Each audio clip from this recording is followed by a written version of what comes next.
What's going on, you guys? Welcome on back to the channel. And with the final season of My Hero Academia finally kicking off, we're going to talk about the episode in its entirety. That means we're going to talk about the good, we're going to talk about the bad, and we're going to talk about the opening as well as Bakugo's role within the season and how I think it's going to change for the better.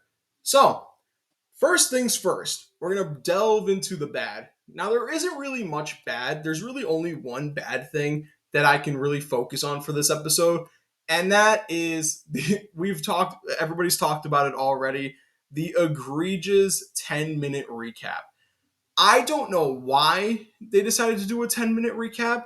It was basically just highlighting the final segment of like the last episode of My Hero Academia. That was the beginning of like Iron Might versus Young All for One.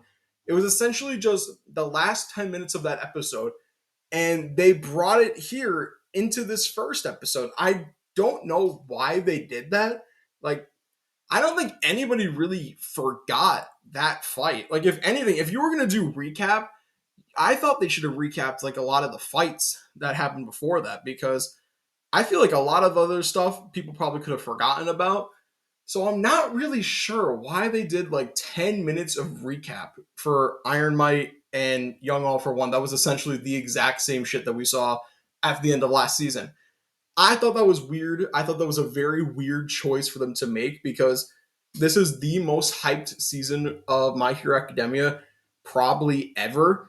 And you're wasting 10 minutes of one of the final episodes of My Hero Academia giving us a recap of stuff that we've already seen. And it's not really anything new, it's just Blu ray footage. I don't know, man. I thought that was really weird. I don't know why they decided to do that.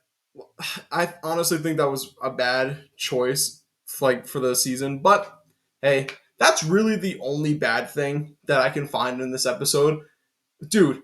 The My Hero Academia as an anime, we all know it struggled production wise, dude. If you just watched like this season, like this episode, you couldn't tell that they had production issues before. Like, I've been harping on the production for so long, but this is what My Hero Academia should have always been. They should have been allowed to have that time that they needed, because good things happen. So first and foremost, to start off, we got like that beautiful opening shot where, if you're a manga reader, if you're a manga reader, you know that little shot that we get of that person in the suit, it's Deku getting ready to go to like school to teach at UA. That was beautiful. I did not think they were going to show something like that within the first episode, but that was a really nice inclusion. And dude, everything after that is just fire action, man. Like, who would have thought that Aoyama and Hagakure were going to have like peak animation? Like, can we just talk about that?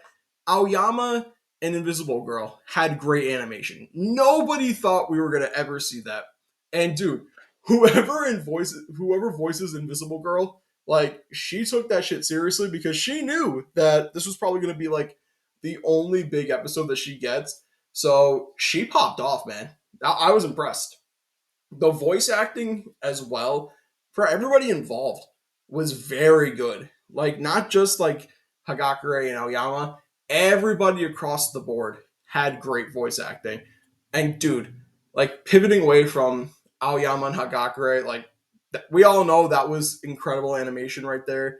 Like, that's the kind of like the stuff that I think is going like unappreciated a little bit.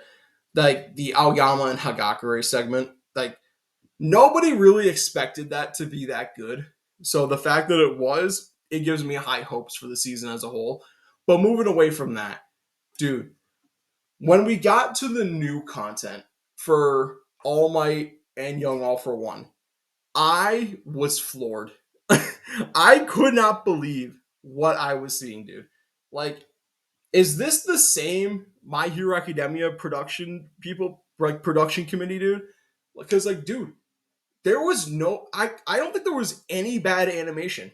Like, My Hero Academia sometimes struggles with the bad animation sometimes in some key moments.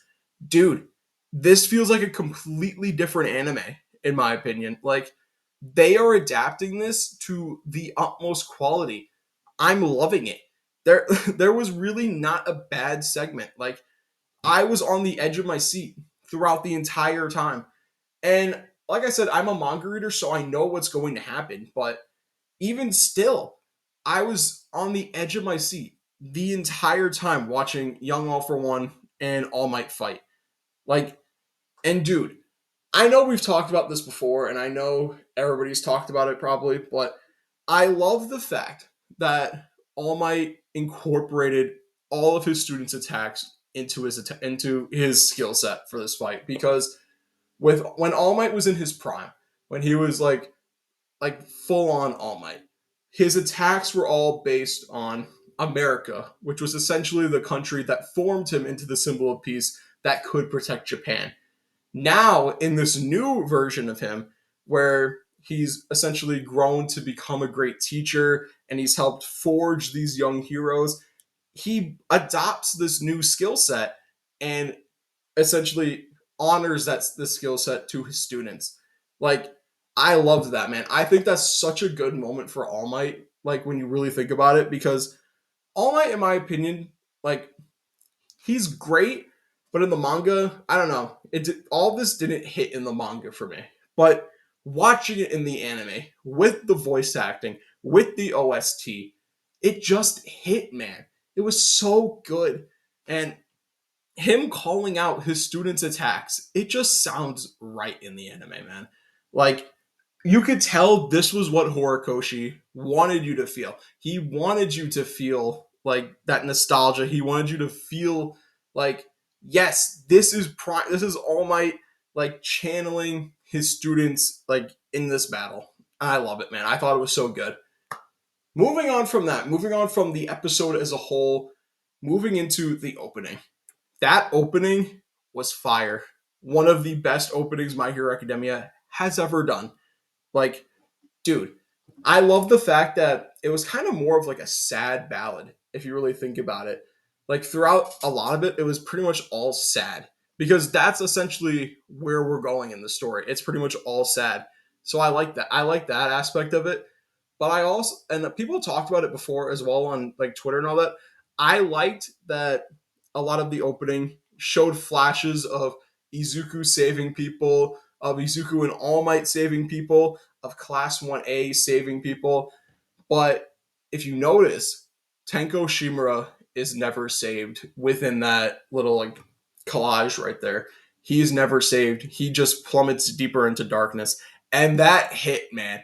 I loved that so much. When I finally caught that, I was like, that's crazy. I love that so much. This opening is flames, dude. I could talk about this opening all day. I'll probably make a video talking about the opening itself, but I really want to delve into Bakugo. Now, what do I think Bakugo's new role is going to be within My Hero Academia? Now, it's no secret that that they're hiding Bakugo at this point, right? The production is clearly hiding Bakugo. They hid him from the opening, they hid him from the episode itself. They're hiding him. So, what do I think his new role is going to be? Bakugo's new role in My Hero Academia now is to create cliffhangers, is to create suspense. Because think about it. Final episode of the season last season, the post credit scene was essentially him getting up essentially and focusing in on the All Might card, right? That was pretty much an a Bakugo foreshadowing.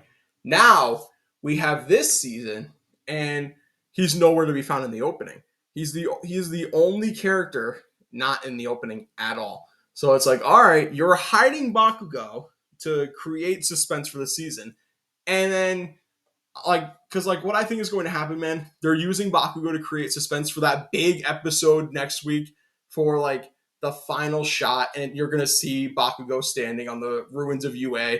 That's 100% what's happening. Clip this right now. That's what's going to happen. And then honestly, man, I think they're gonna like shoe in Bakugo's fight with All for One into the opening, and that's what they're gonna do with Bakugo. Just have him be the cliffhanger machine. But I think that's that's going to do it for me for today. Like I said, I could talk a lot more about a lot of these different things in depth in a separate video, but I kind of wanted to just focus in on the episode as a whole, talk about a few other things. But I can honestly see myself talking about the opening more in depth in a separate video, but I'll leave that for then. Let me know what you guys think down in the comments below. How did you guys feel about this episode in its entirety? Did you love it as much as me, or do you think it wasn't as great as you thought it was going to be? Let me know what you guys think. Like, comment, subscribe, and as always, I'm going to talk to you guys next time. Bye.